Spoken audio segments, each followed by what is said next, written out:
wondered कि कैसे हमारे बॉडी के हर एक सेल तक फूड और ऑक्सीजन पहुंचता है, कैसे प्लांट के हर एक सेल तक फूड, वाटर और मिनरल पहुंचता है, कैसे हमारा हार्ट फंक्शन करता है? No, so let's find out. Hello and welcome to the YouTube channel of Vikramaditya classes. मैं हूं अमरजीत कश्यप और आज पढ़ेंगे हम हमारे अगले लाइफ प्रोसेस को, जिसका नाम है ट्रांसपोर्टेशन।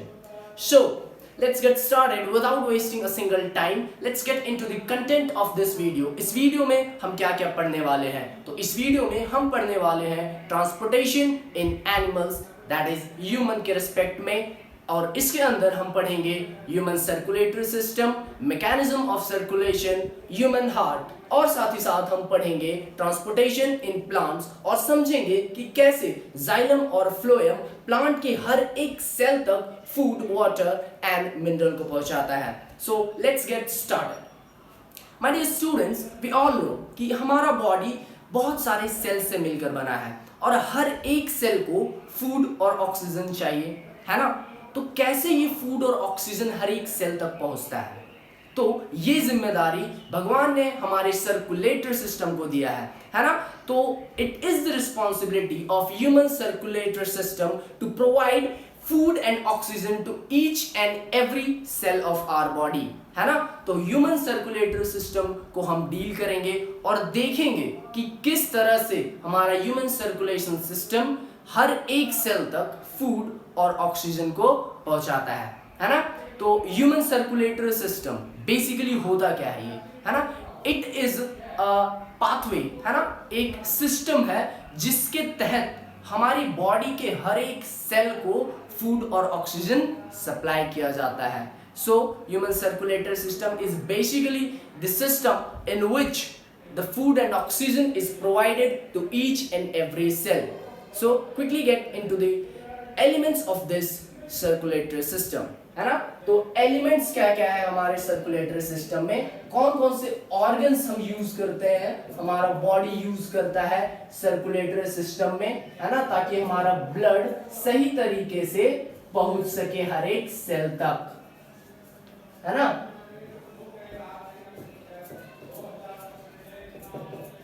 तो सबसे पहला एलिमेंट है ब्लड, है ना?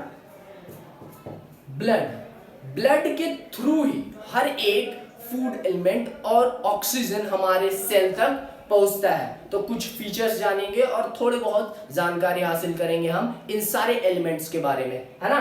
तो ब्लड, दूसरा है heart, it is the most important organ of the human circulatory system, okay? फिर third one is blood vessels, है ना? ब्लड वेसल्स, ठीक? ये तीन जो पार्ट अभी मैंने लिखा है ना, तीन organs, blood, heart and blood vessels, basically ये तीनों ऑर्गन्स ही मिलकर ना हमारे बॉडी के हर एक सेल तक फूड एंड ऑक्सीजन को सप्लाई करते हैं। तो थोड़ा बहुत जानते हैं कि क्या क्या चीजें हैं ये। Blood, it is a connective tissue, है ना? ब्लड के बारे में थोड़ा जानेंगे हम, उसके बाद तीनों को ब्रीफली डील करेंगे, then will get into the mechanism of circulation, है ना? तो blood, it is a connective tissue, है ना? कनेक्टिव टिश्यू, है ना? ब्लड ने हमारे पूरे बॉडी को बाइंड करके रखा है, that's why it is called a connective tissue, okay? It contains, इसमें क्या क्या होता है 7-8 में पढ़ा होगा आप लोगों ने। इट कंटेन्स RBCs, WBCs, है ना? And platelets, okay? ये कंस्टिट्यूएंट्स है हमारे ब्लड के, and the basic function of blood is to transport, है ना? Transport food and oxygen to each and every cell, okay? So this is the basic of blood, है ना? Blood के बारे में हमें इतना जानना जरूरी है कि क्या है ब्लड, है ना? और उसका मेन फंक्शन क्या होता है, उसके कंस्टिट्यूएंट्स क्या है। अगला इंपॉर्टेंट ऑर्गन हमने लिखा था हार्ट। हार्ट के बारे में भी कुछ जान लेते हैं भैया। Heart is a muscular organ, है ना। हार्ट हमारा जो है एक मस्कुलर ऑर्गन है जो कि कार्डियक मसल से बना है। इसमें बहुत सारे नहीं 4 चेंबर्स होते हैं, है ना, और जिन्हें सेप्टम के द्वारा डिवाइड किया जाता है। It is provided with various veins and arteries, है ना। इसमें बहुत सारे वेन्स एंड आर्टरीज होते हैं जिसके थ्रू ब्लड हार्ट में आता है और हार्ट से दूसरे ऑर्गन्स, दूसरे सेल्स तक पहुंचता है। ओके, सो देखते हैं हार्ट के बारे में बेसिक चीजें। It is a muscular pumping organ, है ना। ये पंपिंग लिखा मैंने, इसे समझते ये क्या है ना। तो it is a muscular pumping organ. Pumping organ मतलब पंप करता है ये ब्लड को सिर्फ, है ना। ये हमारे शरीर का वैसा ऑर्गन है ना जिसका फंक्शन है कि वो ब्लड को हर एक सेल तक पंप करे, है ना। ब्लड को क्या करे, पंप करे और पुश करे हर एक ब्लड वेसल्स में ताकि ब्लड हर जगह पहुंच सके, ठीक है। इट हैज 4 चेंबर्स, ठीक है। कितने चेंबर्स होते हैं? 4 chambers. It is provided with various veins and arteries, okay. ये बेसिक 3 चीज जो हम हार्ट के बारे में यहाँ पे जानेंगे और बाकी हार्ट को हम डिटेल में समझेंगे अगले के सेक्शन, आने वाले सेक्शंस में, है ना।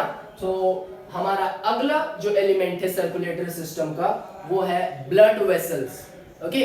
ब्लड वेसल्स क्या होता है? बच्चे ब्लड वेसल्स में अक्सर कंफ्यूज कर जाते हैं, इसलिए मैं इसे थोड़ा अच्छे तरीके से समझा देता हूं ताकि आप इसे हमेशा याद रख सको, है ना। ब्लड वेसल्स क्या होता है ना। ब्लड वेसल्स हमारा ब्लड जो है ना वो ओपनली हमारे बॉडी में ट्रैवल नहीं करता, ओपनली एक जगह से दूसरे जगह नहीं जाता। ऐसा नहीं है कि ब्लड हमारे स्किन के अंदर ओपनली फ्लो कर रहा है, ये एक पर्टिकुलर ट्यूब लाइक स्ट्रक्चर में फ्लो करता है ना। तो वो जो ट्यूब लाइक स्ट्रक्चर है जिसमें ब्लड फ्लो करता है ना, ब्लड जिसमें फ्लो करके हर एक सेल तक, हर एक ऑर्गन तक पहुंचता है, उस ट्यूब लाइक स्ट्रक्चर को हम कहते हैं क्या? Blood vessels. अब ब्लड वेसल्स 2 तरह के होते हैं, है ना। पहला ब्लड वेसल्स वैसा ब्लड वेसल होता है जो ब्लड को डिफरेंट सेल से हार्ट तक लेकर जाता है, ठीक है। इसे कहते हैं हम वेन्स। दूसरा जो ट्यूब होता है हमारा, दूसरा ब्लड वेसल जो होता है वो उस तरह का होता है जो हार्ट से ब्लड को लेकर डिफरेंट सेल्स और डिफरेंट ऑर्गन्स तक पहुंचाता है, ठीक है। एक बार और ध्यान से देखो, लेट्स जस्ट कंसिडर कि ये हमारा हार्ट है ना, ठीक। अब वैसे ट्यूब्स, है ना, वैसे ब्लड वेसल्स जो ब्लड को डिफरेंट सेल से, है ना, बॉडी के डिफरेंट सेल से लेकर कहां पर आ जाए? हार्ट तक, उन्हें क्या कहेंगे? वेन्स। क्या कहेंगे? वेन्स।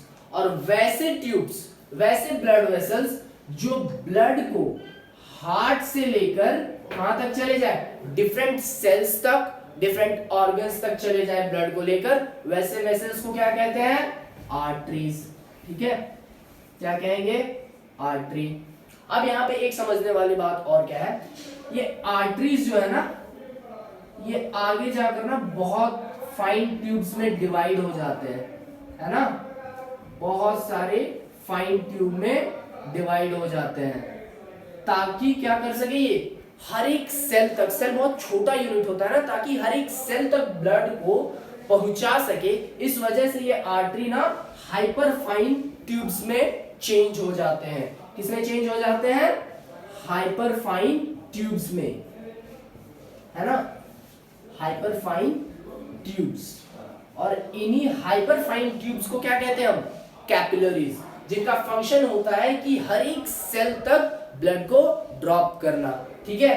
तो आर्टरीज कहां तक आ गए? सेल तक ब्लड को सप्लाई कर दिया। अब इन्हीं सेल से ना बहुत सारे ऐसे कैपिलरीज भी होते हैं जो उस सेल से ब्लड को कलेक्ट करके वापस कहां तक ले जाते हैं, वेन्स तक, है ना, और वेन्स फिर उसे कहां ले जाते हैं, हार्ट तक।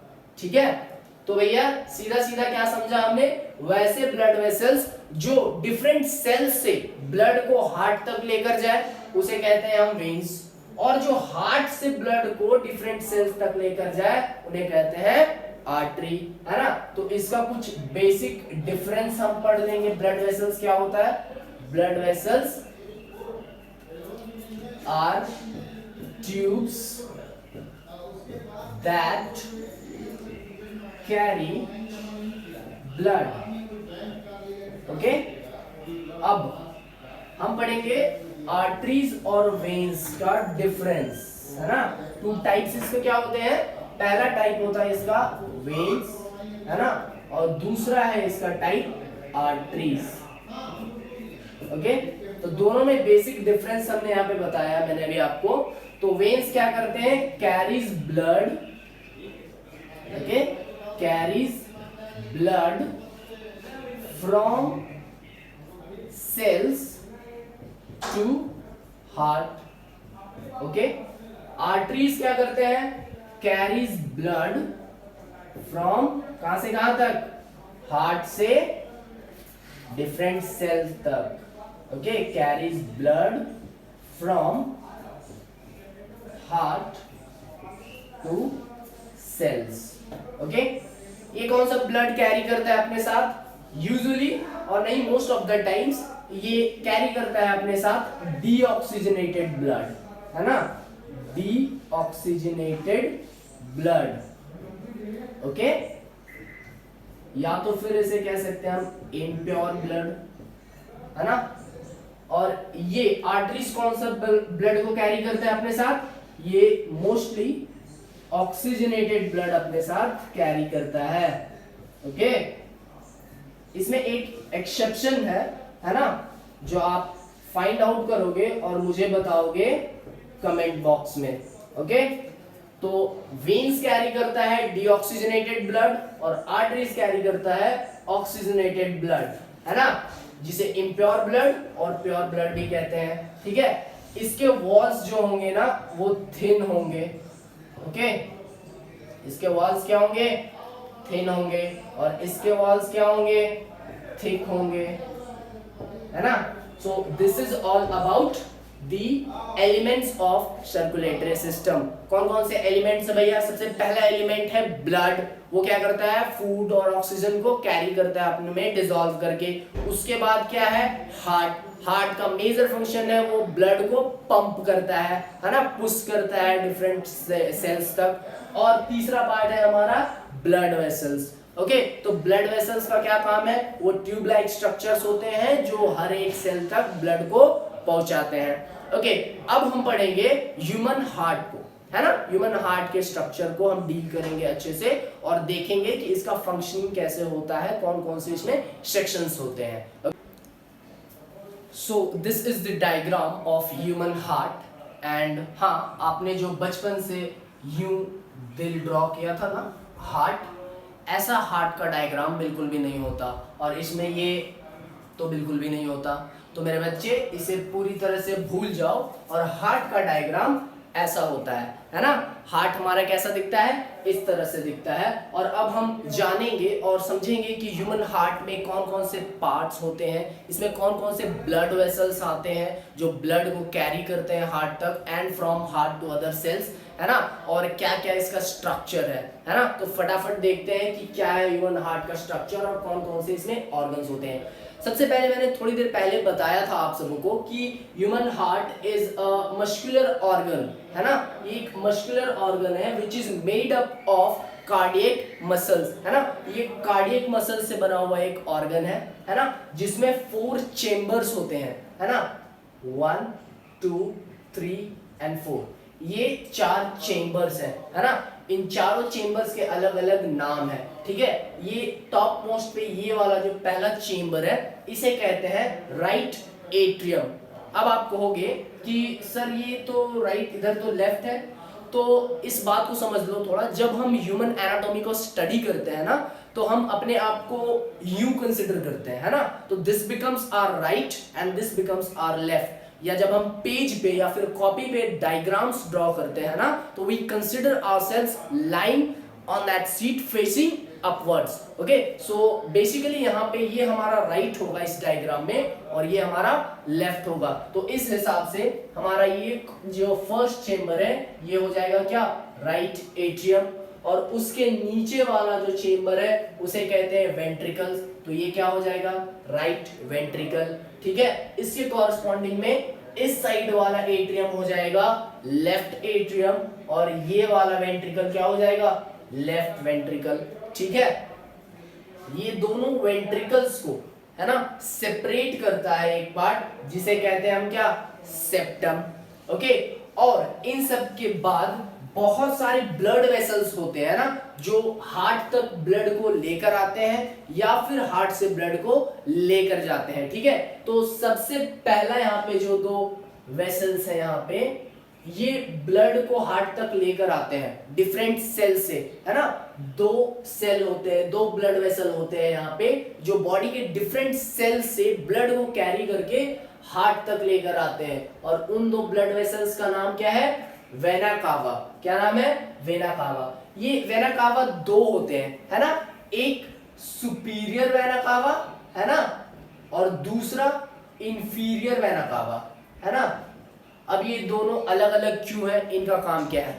सुपीरियर वेना कावा जो होता है ना, हमारे बॉडी के हार्ट के ऊपर वाले ऑर्गन्स या पार्ट से ब्लड को कैरी करके हार्ट तक लाता है, और इंफीरियर वेना कावा जो होता है हमारे बॉडी के लोअर पोर्शन से ब्लड को कैरी करके हार्ट तक लाता है। ठीक है, उसके बाद वेंट्रिकल से जब ब्लड फ्लो करता है ना, तो वेंट्रिकल से ब्लड जाता है कहां पे, लंग्स पे, है ना। तो उसे ले जाता है कौन सा ब्लड वेसल, पल्मोनरी आर्टरी। ठीक है, उसके बाद राइट एट्रियम में जब, लेफ्ट एट्रियम में जब हमारा ब्लड आता है तो वो किसके थ्रू आता है, वो आता है पल्मोनरी वेन्स के थ्रू। ठीक है, उसके बाद फिर ब्लड लेफ्ट एट्रियम से लेफ्ट वेंट्रिकल तक जाता है और लेफ्ट वेंट्रिकल से फिर किसके थ्रू बाहर जाता है, बॉडी के डिफरेंट सेल्स तक, एओर्टा से। ठीक है, तो ये हो गए और मतलब पार्ट्स हमारे ह्यूमन हार्ट के, है ना, जो क्रॉनिकली फंक्शन करते हैं हमारे ब्लड को सही जगह पे पंप करने में और सही तरीके से हर एक सेल तक पहुंचाने में। ठीक है, तो अब हम समझते हैं हमारे हार्ट का फंक्शन, है ना।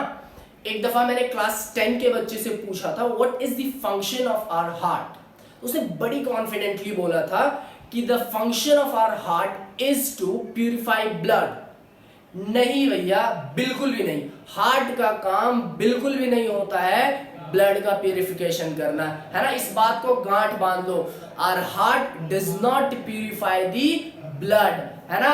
हमारा हार्ट सिर्फ और सिर्फ ब्लड को पंप करता है ना हर एक सेल तक।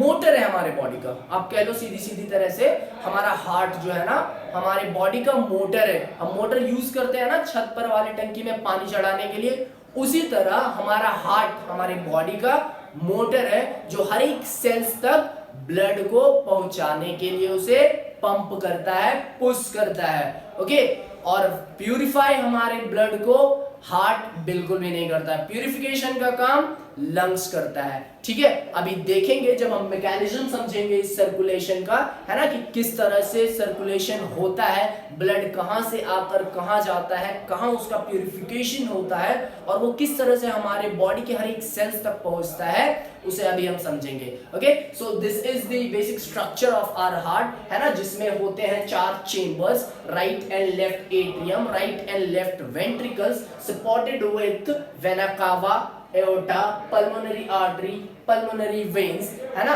और ये कार्डियक मसल से बना होता है। अब हम समझेंगे मैकेनिज्म ऑफ सर्कुलेशन, है ना, इसका मैकेनिज्म को समझेंगे।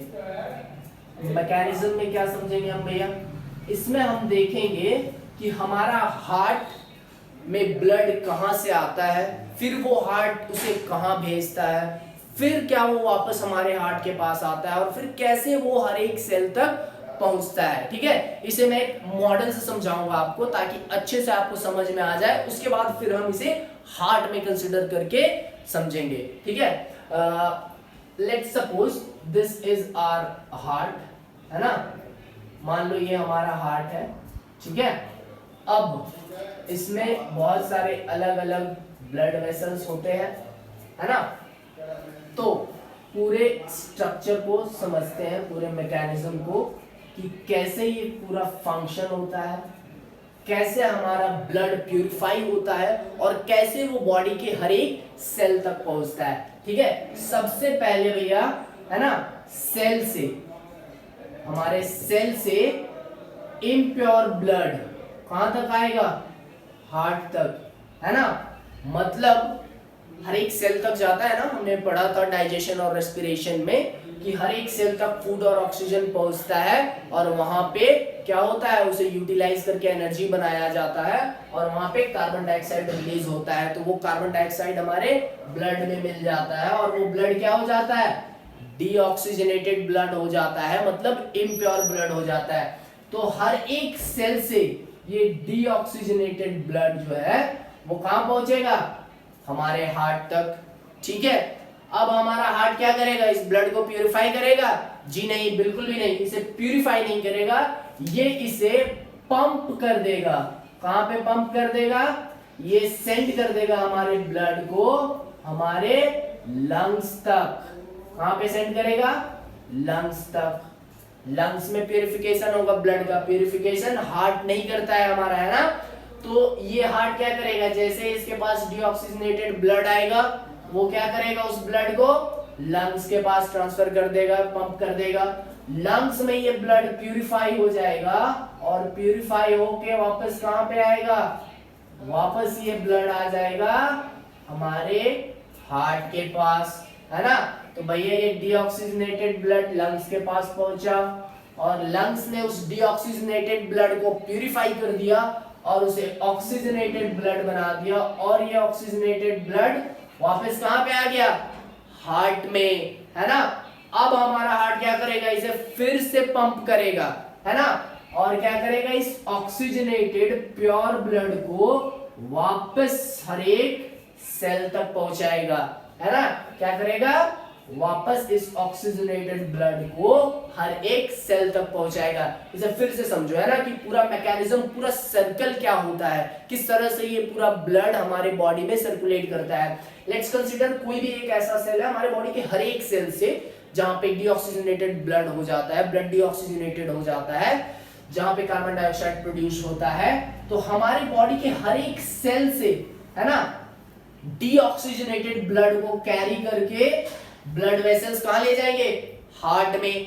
अब ये हार्ट क्या करेगा, उस डीऑक्सीजनेटेड ब्लड को पंप कर देगा कहां पे, लंग्स में। लंग्स में जाने के बाद वो डीऑक्सीजनेटेड ब्लड क्या हो जाएगा, प्यूरिफाई हो जाएगा और किस में कन्वर्ट हो जाएगा, ऑक्सीजनेटेड ब्लड में। अब ये ऑक्सीजनेटेड ब्लड वापस कहां पे आ जाएगा, हमारे हार्ट में आ जाएगा।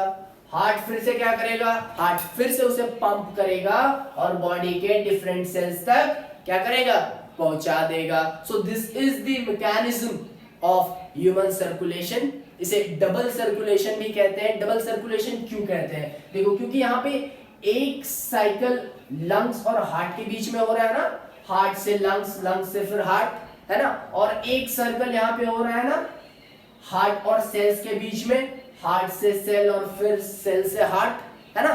इस तरह का सर्कल जो ये दो पार्ट में कंप्लीट हो रहा है ना, दो सर्कल को फॉलो कर रहा है, दो सर्कुलेशन हो रहा है यहाँ पे, इस वजह से इसे डबल सर्कुलेशन कहते हैं। और इसे डबल सर्कुलेशन क्यों कहते हैं, अगर और थोड़ा कुछ और बुक्स के रेफरेंस को हम देखें तो सीधा सीधा इसे कह सकते हैं कि क्योंकि, है ना, क्योंकि ब्लड हमारे हार्ट को दो बार एंटर कर रहा है ना, ब्लड हमारे हार्ट में दो बार एंटर कर रहा है, एक बार यहां से फिर एक बार यहां से एंटर कर रहा है, इस वजह से इसे डबल सर्कुलेशन कहते हैं। Okay, so this is the mechanism of human circulation and this is how that blood is supplied to each and every cell of our body, है ना। और इसमें ये भी पता चल रहा है कि हमारा ब्लड कैसे प्यूरिफाई होता है, कौन प्यूरिफाई करता है हमारे ब्लड को, लंग्स प्यूरिफाई करता है, हार्ट बिल्कुल भी प्यूरिफिकेशन का काम नहीं करता है। ओके।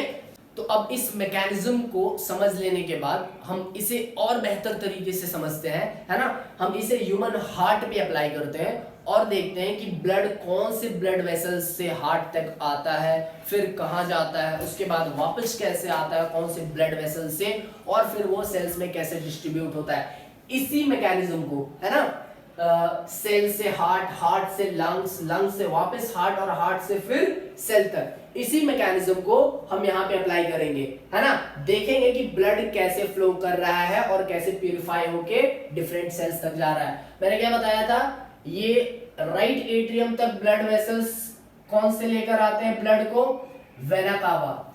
ये vena cava, superior vena cava और इंफीरियर वेना कावा, ये जो दो सेल्स ब्लड वेसल्स है ना, ये हमारे राइट एट्रियम में, ये हमारे राइट एट्रियम में क्या लेकर आएंगे, डीऑक्सीजनेटेड ब्लड, है ना। क्या लेकर आएंगे, डीऑक्सीजनेटेड ब्लड, ठीक है। तो भैया वेना कावा से सुपीरियर और इंफीरियर बोथ, दोनों से डीऑक्सीजनेटेड ब्लड, डीऑक्सीजनेटेड ब्लड मतलब इम्प्योर ब्लड बॉडी के हर एक सेल से कहां तक पहुंचा है, सबसे पहले पहुंचा है राइट एट्रियम में। यहां पे हमारा डीऑक्सीजनेटेड ब्लड क्या हो गया, पहुंच गया।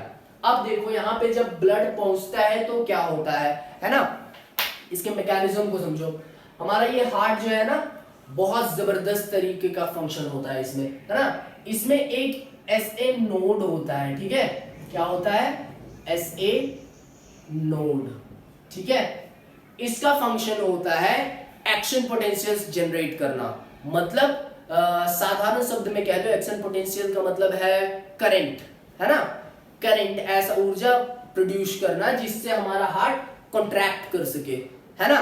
तो अब देखो क्या होता है, ये हार्ट है ना, ये राइट एट्रियम जो हमारा है, इसमें जब ब्लड वेना कावा से आ रहा होता है ना, तो हमारा ये जो होता है राइट एट्रियम, ये रिलैक्स्ड होता है और नीचे का जो वेंट्रिकल होता है ना, वो कॉन्ट्रैक्टेड होता है। तो ये ब्लड इसमें अभी एंटर कर रहा है। जैसे ही ब्लड यहाँ पे फुल हो जाएगा ना, तो ये एसए नोड जो है, ये एक एक्शन पोटेंशियल जनरेट करेगा और as a result of which, जैसे ही करंट जनरेट होगा, ये राइट एट्रियम कॉन्ट्रैक्ट होगा और नीचे का राइट वेंट्रिकल ओपन हो जाएगा और सारा ब्लड यहां से यहां पे आ जाएगा। बात समझ में आई, मतलब ब्लड यहाँ पे फुल जैसे हो जाएगा राइट एट्रियम में, एक्शन पोटेंशियल जनरेट होगा और as a result of which ये राइट एट्रियम कॉन्ट्रैक्ट करेगा, वेंट्रिकल्स ओपन होगा और ब्लड यहां से कहां आ जाएगा, यहां पे आ जाएगा। Very clear. अब ये डीऑक्सीजनेटेड ब्लड राइट एट्रियम से कहां पे पहुंच गया, राइट वेंट्रिकल में। अब क्या करना है, इस ब्लड को हमें प्यूरिफाई करना है। प्यूरिफिकेशन के लिए कहां भेजना है हमें ब्लड को, लंग्स के पास। तो ये वो ब्लड वेसल दिख रहा है ना यहाँ पे, ये जो पाइप है ना, ये है ना, जब ब्लड राइट वेंट्रिकल में आ जाएगा, है ना, तो जैसे ही राइट वेंट्रिकल फुल होगा, है ना, फिर से एक एक्शन पोटेंशियल जनरेट होगा और ये वेंट्रिकल कॉन्ट्रैक्ट करेगा और इस कॉन्ट्रैक्शन के साथ हमारा ब्लड जो होगा वो कहां चला जाएगा, राइट वेंट्रिकल से लंग्स की ओर, है ना। ये कहां लेके चला जाएगा ब्लड को, लंग्स में। ओके, लंग्स में ब्लड प्यूरिफाई हो जाएगा। क्या होगा वहां पे, लंग्स में ब्लड प्यूरिफाई होके किसके थ्रू फिर आ जाएगा, लेफ्ट एट्रियम में, ये पल्मोनरी वेन्स के थ्रू, ठीक है। मतलब समझो, राइट एट्रियम में डीऑक्सीजनेटेड ब्लड आया, है ना, फिर ये कॉन्ट्रैक्ट किया, राइट वेंट्रिकल में डीऑक्सीजनेटेड ब्लड हो गया, फिर यहाँ पे ये कॉन्ट्रैक्शन होता है राइट वेंट्रिकल में, ये डीऑक्सीजनेटेड ब्लड कहां चला जाता है, लंग्स में चला जाता है और लंग्स में वो ब्लड प्यूरिफाई होके वापस कहां पे आता है, पल्मोनरी वेन्स के थ्रू लेफ्ट एट्रियम में आ जाता है। वेरी क्लियर, ठीक है। अब ये लेफ्ट एट्रियम में जब हमारा ऑक्सीजनेटेड ब्लड आ गया है ना, तो फिर से वही सारी चीजें होंगी, फिर से ये रिलैक्स्ड होगा, पल्मोनरी वेन से लेफ्ट एट्रियम फुल हो रहा होगा। जैसे ही ये फुल होगा, एक्शन पोटेंशियल जनरेट होगा, ये लेफ्ट एट्रियम कॉन्ट्रैक्ट करेगा और लेफ्ट वेंट्रिकल में ब्लड आ जाएगा, है ना। ऑक्सीजनेटेड ब्लड कहां आ जाएगा, लेफ्ट वेंट्रिकल में, और फिर लेफ्ट वेंट्रिकल जब फुल हो जाएगा तो यहां पे कॉन्ट्रैक्शन जो होगा वो कॉन्ट्रैक्शन ब्लड को कहां पुश कर देगा, एओर्टा के थ्रू डिफरेंट सेल्स में, ठीक है। और इस एओर्टा के थ्रू हमारा जो ब्लड है वो हर एक सेल तक पहुंच जाएगा, ठीक है। फटाफट फिर से देखो, क्योंकि ये थोड़ा सा कॉम्प्लिकेटेड प्रोसेस है, ध्यान से समझना होगा हमें इस चीज को, है ना। सबसे पहले ब्लड जो डीऑक्सीजनेटेड ब्लड है वो वेना कावा से कहां पे एंटर करता है, हमारे राइट एट्रियम में। अब वहां से वो ब्लड एक्शन पोटेंशियल जनरेट होता है तो कॉन्ट्रैक्ट करके कहां पे आता है, राइट वेंट्रिकल में। यहां से कॉन्ट्रैक्शन ब्लड कहां पुश कर देता है, लंग्स में। लंग्स हमारे ब्लड को प्यूरिफाई करके कहां पे सेंड कर देता है, पल्मोनरी वेन्स के थ्रू लेफ्ट एट्रियम में। अब लेफ्ट एट्रियम क्या करता है, उस ब्लड को कॉन्ट्रैक्ट करके सेंड कर देता है कहां पे, लेफ्ट वेंट्रिकल्स में। और ये लेफ्ट वेंट्रिकल फाइनली पुश करके एओर्टा के थ्रू हमारे बॉडी के हर एक सेल्स तक ब्लड को क्या करता है, ट्रांसपोर्ट कर देता है, पहुंचा देता है ना। So this is how the human circulation works, है ना। अब यहाँ पे एक सवाल आता होगा कि आपके मन में कि सर ये जब वेंट्रिकल्स कॉन्ट्रैक्ट करते हैं ना तो चांसेस तो है कि ब्लड ऊपर फ्लो कर जाए, है ना, बैक फ्लो कर जाए। वेंट्रिकल्स जब कॉन्ट्रैक्ट करेंगे तो ये वॉल्व्स में ना जाकर, इस वेसल में ना जाकर ये वापस एट्रियम में भी जा सकते हैं, है ना, चांसेस तो ऐसे बन सकते हैं। हाँ, तो इसका जवाब ये है कि नहीं, ये बैक फ्लो नहीं होता है ब्लड का। ब्लड एक डायरेक्शन में फ्लो करता है और ये बैक फ्लो को प्रिवेंट करने के लिए दो वॉल्व्स है ना, एट्रियम और वेंट्रिकल्स के बीच में वॉल्व्स होते हैं ना, जिनका नाम ट्राइकस्पिड वॉल्व्स और बाइकस्पिड वॉल्व्स है, जो प्रिवेंट करते हैं ब्लड के बैक फ्लो को। ये दिख रहा है यहाँ पे आपको, है ना, ये जो जगह है ये इस तरह से होते हैं, है ना। तो जब ब्लड अंदर आना होता है ना तो ये ब्लड यूं गैप होता है, ये इस वॉल से ब्लड अंदर आ जाता है। और जब वेंट्रिकल्स कॉन्ट्रैक्ट करते हैं तो ये यूं होके उसे ब्लॉक कर देते हैं and this prevents the back flow of blood, है ना। So this is how the mechanism and entire circulation of human heart works, है ना।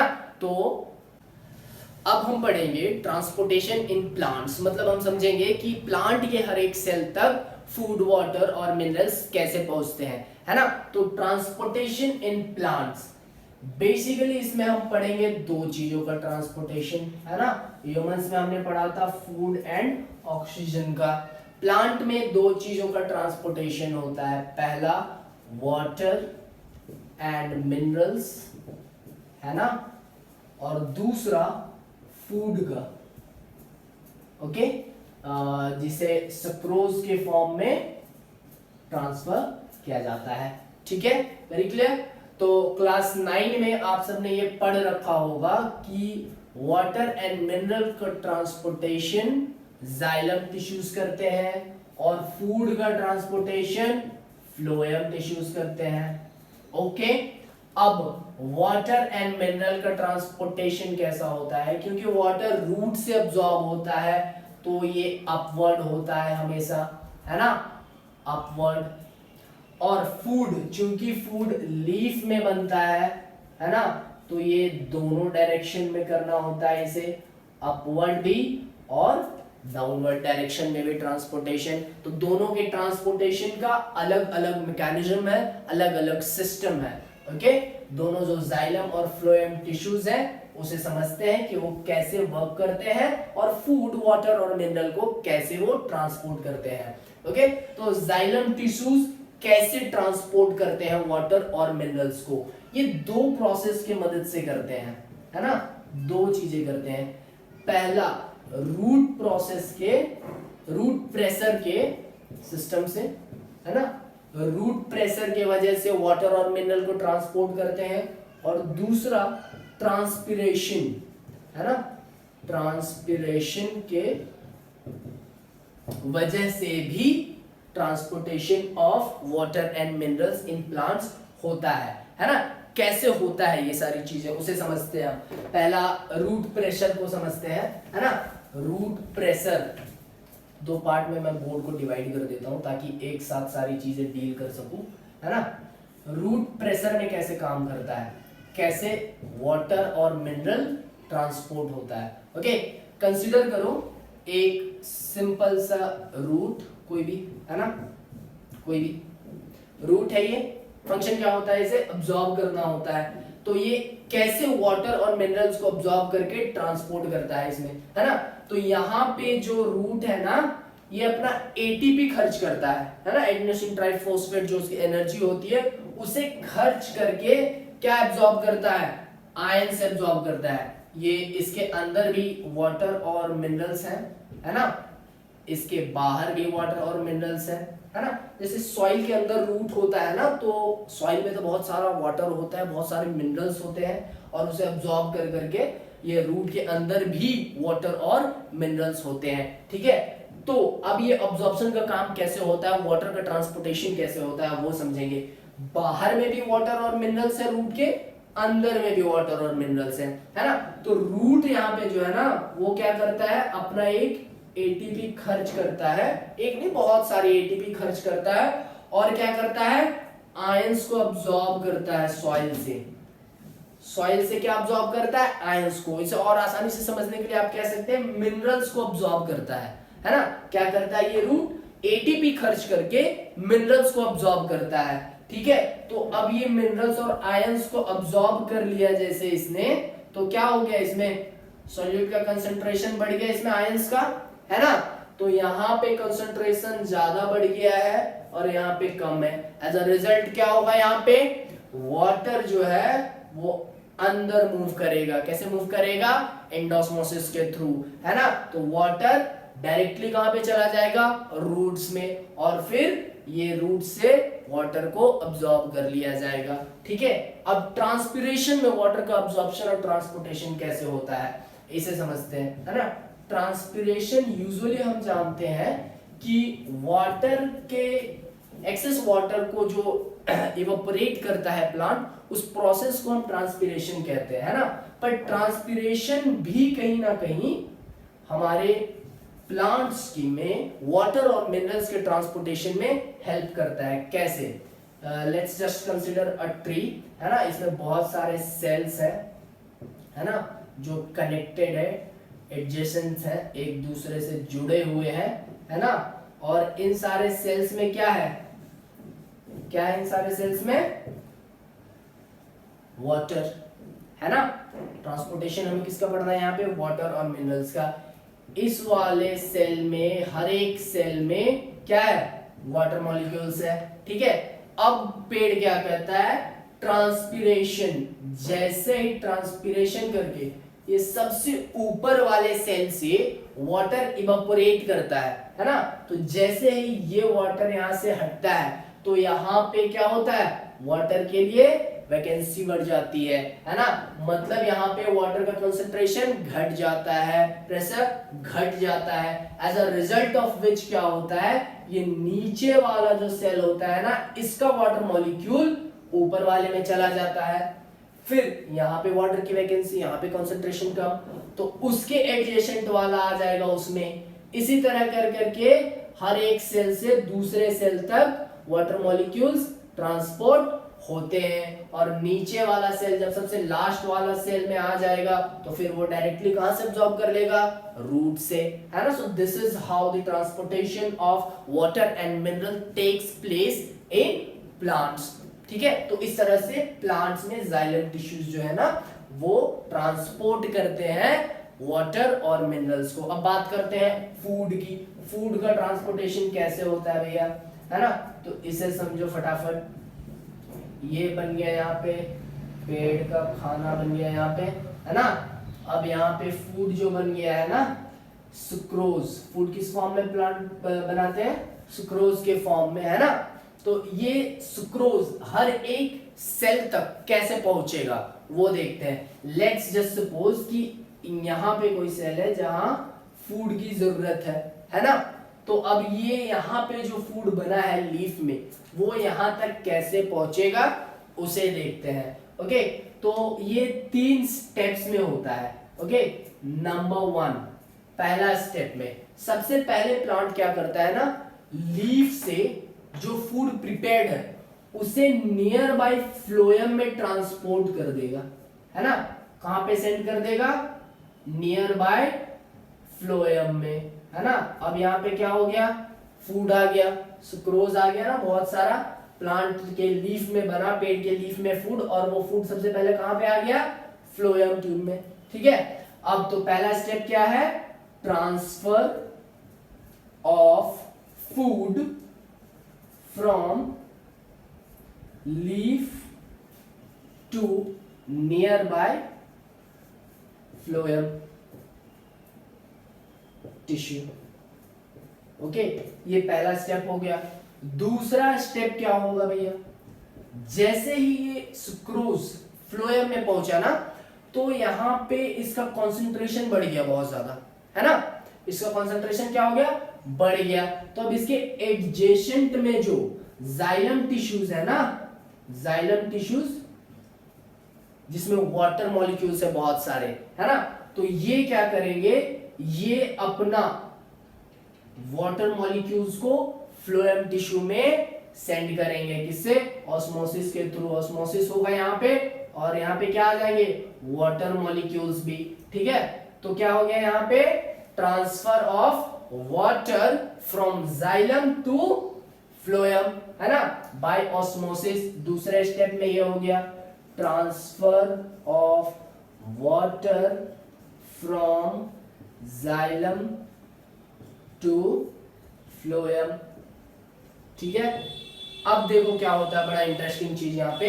अब जैसे ही इस वाले पोर्शन में सुक्रोज भी आ गया है और वाटर और मिनरल भी आ गए हैं जाइलम से, तो क्या हो गया, यहाँ पे एक हाई प्रेशर एरिया बन गया ये, है ना। यहाँ पे क्या हो गया, बहुत ज्यादा हाई प्रेशर बन गया यहाँ पे।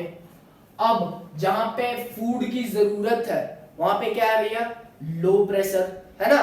तो ये फूड क्या करेगा, मूव करेगा, है ना। ये जो एरिया है हाई प्रेशर से लो प्रेशर की ओर मूव करेगा, जिसके साथ फूड और वाटर भी मूव करेंगे। और जैसे ही इसके लेवल में आएगा ना ये, है ना, तो ये टेंडेंसी होती है सॉल्यूट्स की, सुक्रोज की, कि वो लो प्रेशर के एरिया में मूव कर जाए, डिफ्यूज कर जाए, है ना। तो जैसे ही ये सुक्रोज और वाटर यहां तक पहुंचेगा, ये सुक्रोज कहां पे आ जाएगा, डिफ्यूज करके इस वाले सेल तक जहां पे उसकी जरूरत थी। So this is how the food gets transferred from leaf to the required cell, है ना, जहां पे उसकी जरूरत होती है।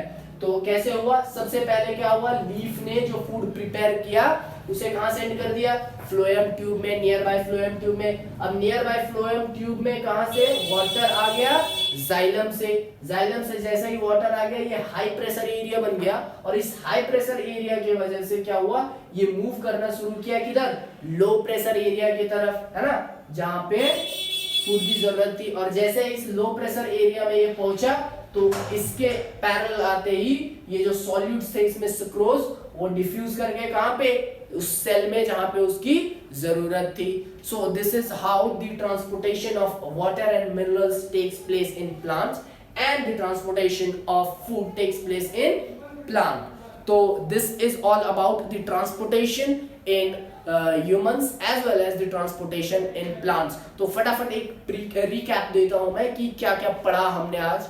तो हमने आज पढ़ा कि ट्रांसपोर्टेशन होता क्या है, ह्यूमन सर्कुलेटरी सिस्टम कैसा होता है, ह्यूमन हार्ट क्या है, ह्यूमन हार्ट के फंक्शंस क्या क्या होते हैं, कैसे मैकेनिज्म ऑफ ह्यूमन सर्कुलेशन कैसा काम करता है ना। और फिर हमने जाना कि कैसे ब्लड कौन कौन से वेसल्स से आकर हमारे हार्ट में कहाँ जाता है, कैसे उसका प्यूरिफिकेशन होता है, और फाइनली वो किस तरह से हर एक सेल तक पहुंचता है। And in the last section हमने जाना कि ट्रांसपोर्टेशन इन प्लांट्स कैसे होता है, किस तरह से प्लांट्स के हर एक सेल तक फूड और वाटर पहुंचता है।